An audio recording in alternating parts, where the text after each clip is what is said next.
Get ready for another episode of Nico at Night. I promise you, I like that. This is not a rerun. Yeah. That's Saturday night, Ohio State, UCLA in the Horseshoe. Today is Tuesday. It's Talkin' Tuesday on the beat. That means television.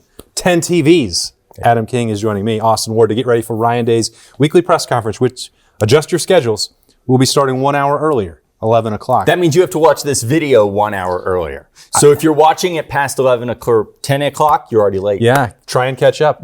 But let's get set, as we always do, with the burning topics on Adam King's mind. You missed Saturday. I missed you. I missed you. At Ross-Ade Stadium. I think it was okay. But you saw the broadcast footage, so you might have seen some things that I did not. You know what's crazy? That is the first game in a very long time that I've watched on a broadcast. What'd you think?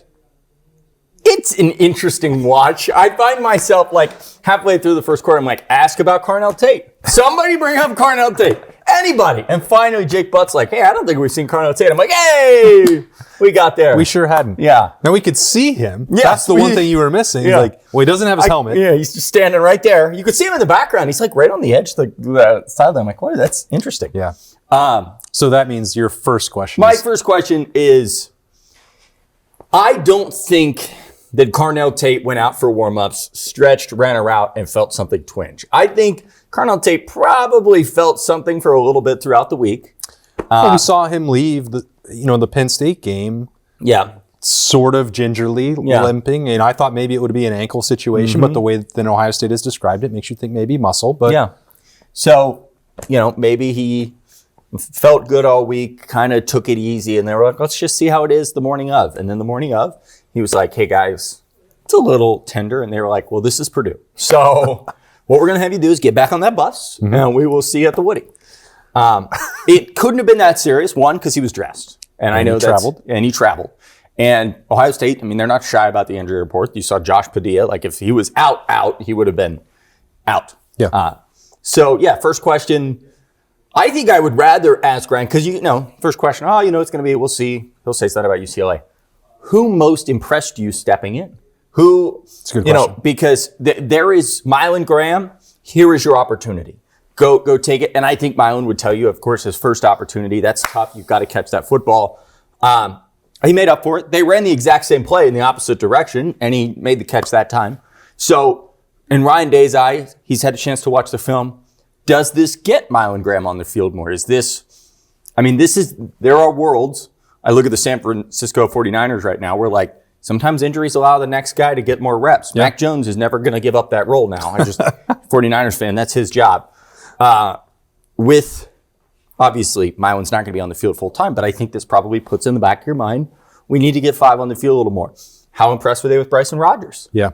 I thought Bryson Rodgers really made the most of those reps as well. I did too. What's the way to put this? I was pleasantly surprised. I feel like Bryson Rodgers is a very good wide receiver that very much gets overshadowed in this room. You go Carnell, Jeremiah, Brandon Ennis. Then everybody talks about Mylan, and then everybody talks about Quincy Porter. And so somewhere in there is Bryson Rodgers, and it was good to see him take advantage. We see that a lot.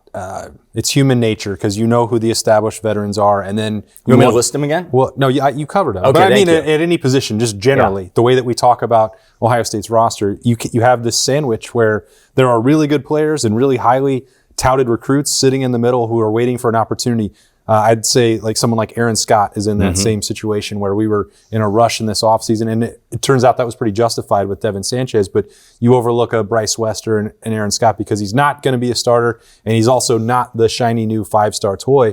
So Bryson Rodgers, that's compounded for him because in the middle portion of the Big Ten schedule, he was injured.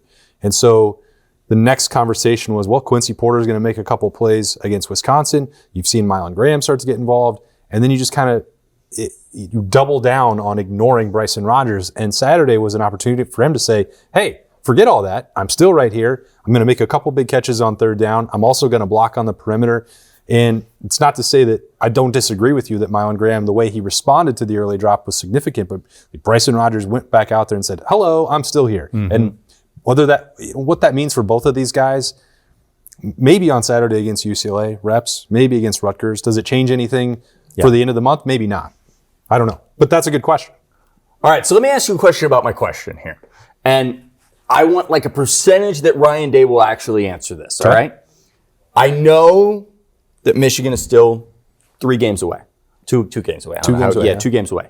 So if you asked Ryan right now, how much are you implementing anything for Michigan? Are you thinking about Michigan? Are you considering the Wolverines? Have you focused at all on that game? What do you think he would say? So I think the chance of you getting an answer is 100%. And the answer would go like this. We're aware of what's coming at the end of the month, but it's not going to mean anything if we don't take care of UCLA. Thank you. This game, he's leaving. He's just out of here. I mean, it's so accurate. I mean, it's exactly what he would say. But this game is about us. The standard is the standard. The issues are always there. Yeah. The college football playoff rankings don't matter. None of those things matter unless we beat UCLA on Saturday night. And Ryan's great. I mean, he gives a lot of great. I loved his answer last week about David and Goliath. But you're right. And as I was asking it, I was like trying to weasel. There's nothing. But so maybe it's an off-season question. How much once you hit? I mean, it's snowing outside, Austin. So how much? You have It's going to be beautiful on Saturday night. That's right. That's right. It's what did you call it? Nico at night. Yeah. Nico at night's going to be beautiful.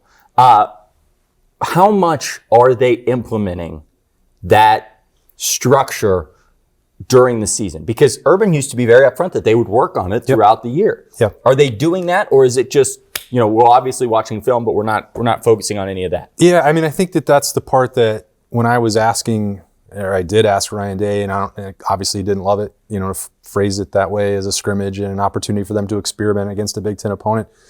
But quite clearly, whether that's the injury situations or some of the plays that we saw using the Lincoln Kienholz, I think that is putting it on film. I think all of that is for Michigan and beyond. It has to be.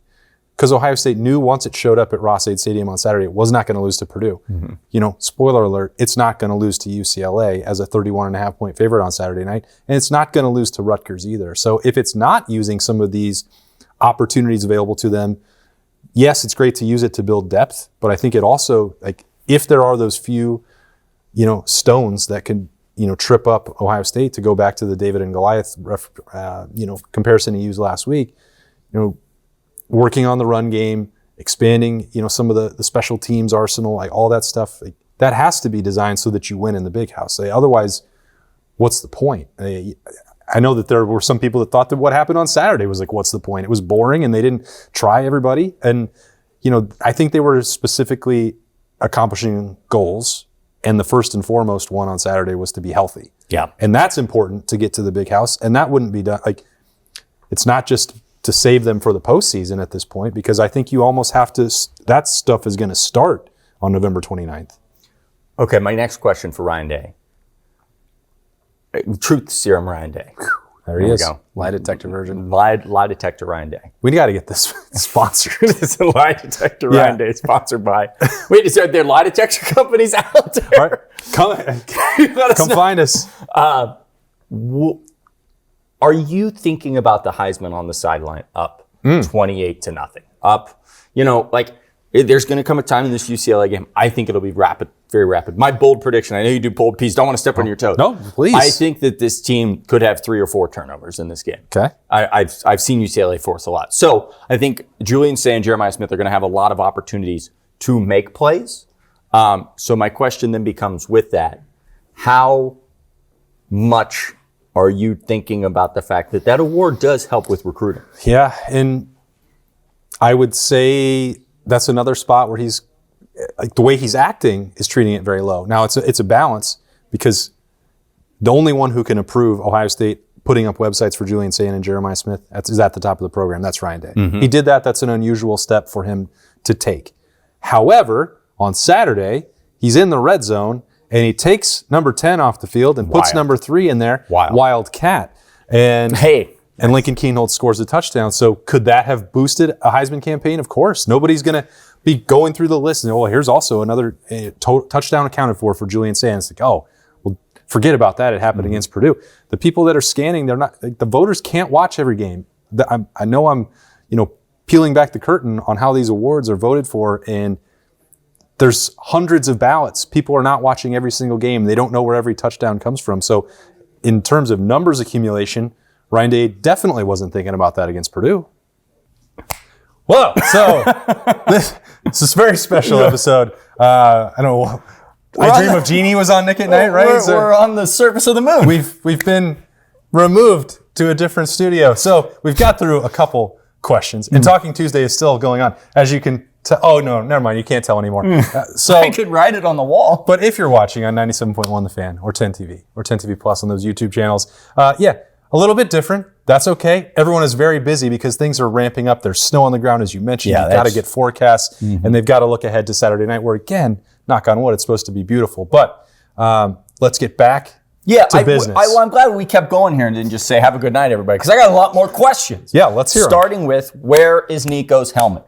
What happened to it? Who has it? He's not going to be at the press conference. Well, maybe Ryan knows. Oh, okay. Maybe he's called. I mean, imagine if that was on display at the Woody. That would... I think Cody Simon probably took it with him. Yeah, I would have if I was Cody That's Simon. a trophy. You signed that thing. And, Spoils of war. Yeah. When you look at Nico Iamaleava, if you are Matt Patricia, how much are you going to blitz him and make him uncomfortable? And so I guess we're not going to get to talk to Patricia this week. Maybe just talk to the players and ask, because with a quarterback like Iamaleava, when you see him out there, he gets flustered very, very easy. And you may remember in that Tennessee game, he was the highlight for Tennessee. That was about the only thing that went well for the Vols. And it felt like Ohio State kind of sat back. They got a lot of pressure. I mean, they sacked him a bunch, but they sacked him with not generated pressure. If you watch him, and I go back to that Indiana game, anytime Indiana sent pressure, he turned it over. Again, I think 3 to 4 interceptions is where you're going to be, or fumbles with this game. So in that case, how much do you use this game to test your back end and say, you guys are on an island.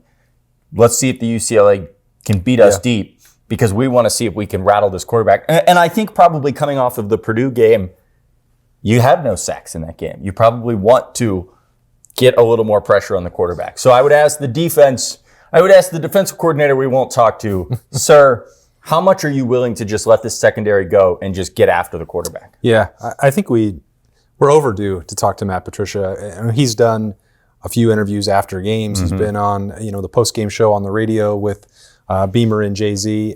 But the times that we've had to talk to him, whether that was in training camp or spring ball, he's so smart. He's so engaging. And you learn so much anytime that he talks. It's like a lot of these games, because I just have this feeling that Saturday and what Nico does well and what he doesn't do well lends itself to some of this caging in the quarterback and disciplined rush lanes that we've seen a lot from Matt Patricia's defense. And there have been games where that has frustrated Kenyatta Jackson or Caden Curry. It's like, you don't get to use a pass rush here. You're just going to just occupy this lane, force this into the middle, and then if that means that Arvell Reese and Sonny Styles have to come in and clean up the mess, they will do so, but that is your role. So, and it's useful because when you're talking about getting ready for the trip to the big house, what Ryan Brown offered at Purdue, which was another opportunity where Ohio State was clearly not trying to pressure the quarterback.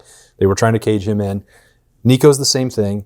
And Bryce Underwood with his athleticism and his rushing ability, these are preparatory opportunities. We have a good idea for how Matt Patricia wants to defend them, and it's been really successful. And so I would kind of be surprised if he deviates from that this week against UCLA because there's really not any need to. And the only way that UCLA probably has any chance to beat you is if Nico runs for 100 yards. The problem is I want to see more pressure because and I'll be honest, I'm selfish. I am ready for UCLA and Rutgers to be over because I want to see just flip the switch. What it's like when they go full. Yes. And so I think you can't go full bore at Iamaleava because if he beats you you go full bore at him, you're going to have a lot of running room there in the middle. But I still think that just watching how rattled he gets under pressure, and Patricia has schemed up it's interesting. Like the Purdue game, that was very basic. I don't even know if Arvell Reese played half the game. Well, there were only 44 total defensive snaps to go around. That's insane. So they didn't really do much there. I'm trying to think of, the other Penn State, they schemed up stuff specific for Penn State. Yep. Do you need to scheme up anything specific for UCLA? Are you wasting, and that kind of leads me to another question that I wanted to ask Ryan about the red zone. which is there a reason you put the stuff on tape now? Is it to keep Michigan or down the road in the playoffs thinking maybe you will hand it to Nate Roberts and run a fullback dive with the tight end? Or, But maybe don't. It's an interesting call. Also, if you're going to do that, give it to Max Clare. He's in his home. There's, home old stadium. Give him the touchdown. With that, why bring Lincoln Kienholz in now? Is it so that when you play Michigan, you can bring him in and he can throw the ball? Yeah. And we before we snapped in, we're in a different spot. We were talking about the Heisman and how they balance that.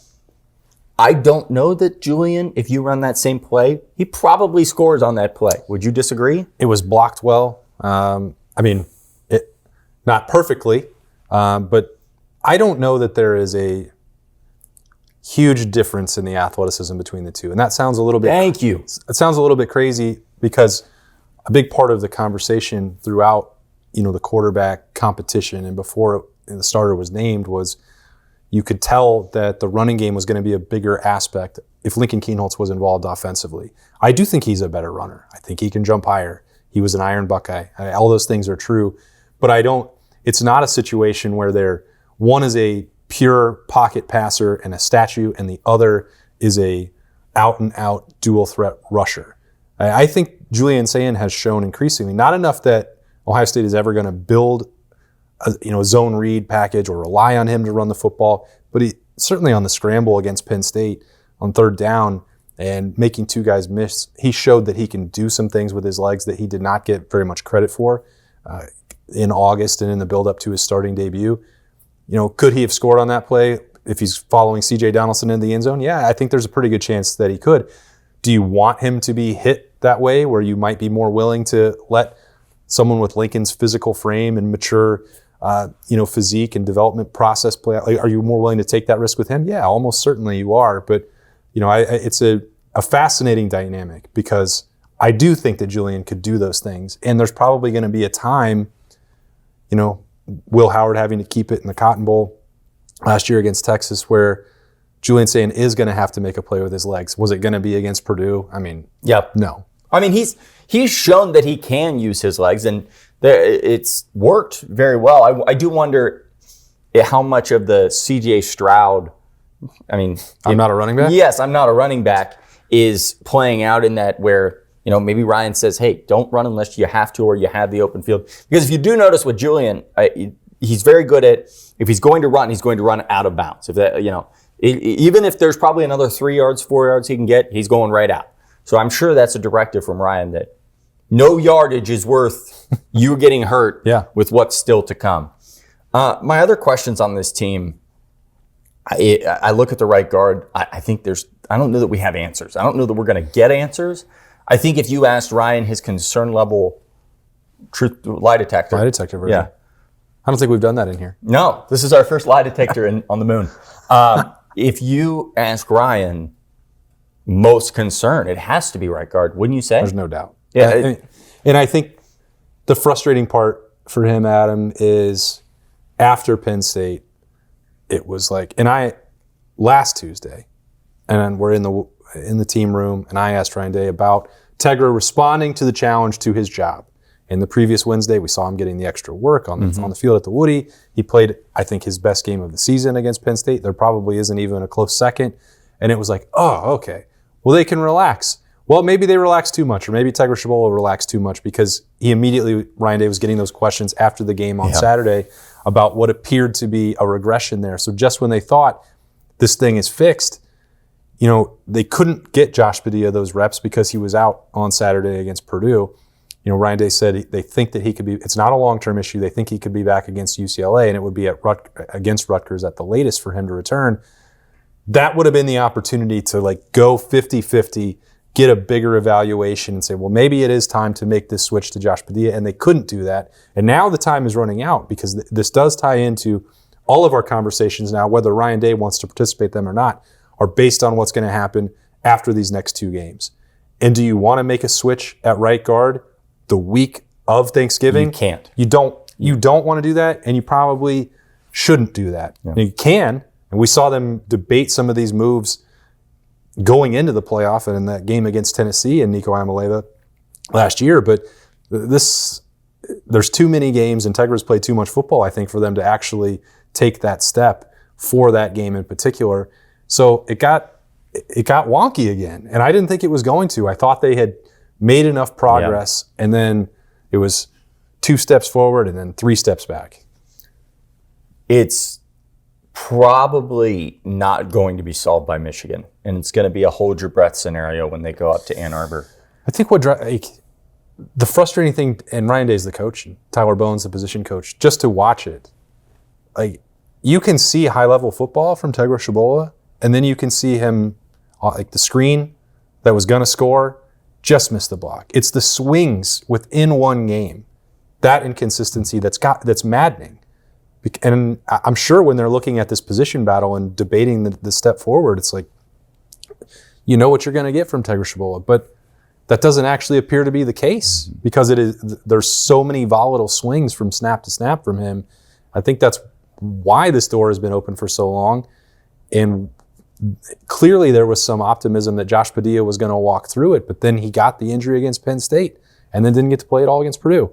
And then Gabe Van Sickle played admirably. He got reps. Ethan Onyanwa got reps against Purdue. I don't know that either one of them made a case that's strong enough to replace Tegra Shabola, and Josh Padilla is the one who's in line to do that and couldn't. And you want to, how healthy is he going to be when he gets back healthy? Yeah. I mean, you're trying to work that in. The only other question, I was kind of thinking this week, Anthony Rothman, 97.1 The Fan, asked me a good question, which is how do you keep these next few weeks interesting? Now you're stealing questions? Yeah, no. I'm not going to ask Ryan, hey, Ryan, how do you keep this interesting? Well, the issues are always there. The issues are always there. David and Goliath. That was such a good answer. But I would like to ask Ryan, and this is just a sidebar, middle of the spring question that he would never actually give the answer to. And I don't know because I think it's an impossible answer. And so I'll ask you. This is a Talking Tuesday asking Austin Wynn. Oh, okay, good. You are the head coach of a football team. You have no... Is it Ohio State or do I have to coach? You can make up your own team. Oh, okay. No players on the roster. Well, I'd like Ohio State's players. Okay, well, that is my question. You have the first overall pick, and you have to pick a defender. Oh my. I see what you're doing here. And I think that is insane. I read a mock draft. He's projected to go first overall, Arvell Reese. Whose mock draft was that? That's nuts. It was CBS Sports, I'm pretty sure. Wow. First overall. Yeah, I can't believe that we're living in this world where that question is real. Because it is real. It's and Caleb Downs is amazing. Mm-hmm. But we have to be more careful about the way we describe him now because I think he's the best defensive back in the country, and I think the best defender is wearing number 8, and he's 8 feet tall, and he's bulletproof, and nobody knows what solar system he's from. Could be the moon. What, is this his home planet? How did we get here? When I read that, my mouth dropped. And it's not insane to think. I mean, he is an anomaly of a linebacker. But I would love to. This isn't even a lie detector, Ryan. You've got to get him like deep off camera. Like, all right, you got one to draft. Who you taking? And I think he probably would just resign. So lie detector or truth serum, or maybe just a couple beverages. Yeah, whatever gets the truth to come out. Yeah. Because I feel like I talked to some people after practice last week on Wednesday night, and they were like, you should just see what he did in practice. They were talking about Arvell, like, he's doing things that are crazy. And people are just coming away amazed by not just Saturdays, but every single day with what Matt Patricia and the defensive staff can and are able to do with him.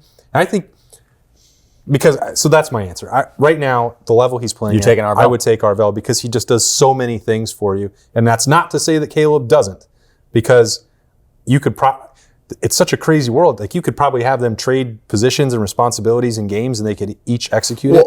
I didn't mean to cut you off. No, you're fine. But you're exactly right. The reason that Caleb isn't as necessary as he should be is because of Arvell. And because you have Caleb, you are more comfortable letting Arvell do all these things. Yes. Like, and I think that's the other thing that happened last week was people were saying, well, this Ohio State team, they have the 4 best players in America. And I'm like, 4? Yeah. Why are you stopping at 4?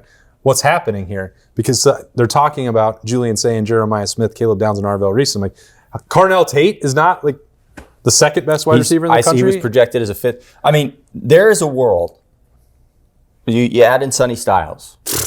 He gets so overlooked. And I'm sorry, I just did it myself. Yeah. Caden McDonald.